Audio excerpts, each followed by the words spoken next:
কেঁদেছো, যোহরের নামাজ পড়ে কেঁদেছো, মাগরিবের পড়ে কেঁদেছো, এশার নামাজ পড়ে কেঁদেছো। বান্দা, নামাজের মুসল্লা যখন বসে যাও, আমি আল্লাহকে তোমরা বারবার বল, আল্লাহ আমার গুনাহ মাফ করে দাও। তারপরও আমি তোমাদের এই গুনাহ মাফ করে নিই।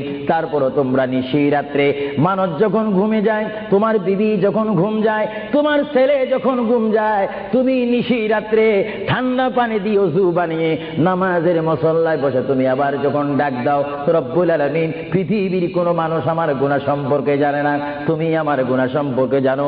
আমি এমন গুনাহ করেছি আমার বিবি জানে না, বিবি গুনাহ করেছে আমি জানি না। আল্লাহ, তুমি সব কিচ্ছু জানো। হে আমার প্রভু, তুমি আমাকে মাফ করে দাও। আমার আল্লাহ বলে, তারপরও যদি তোমাদেরকে আমি মাফ না করি, তারপরও বান্দা তোমরা আমার রহমতের দরজা থেকে ফিরে যাইও না।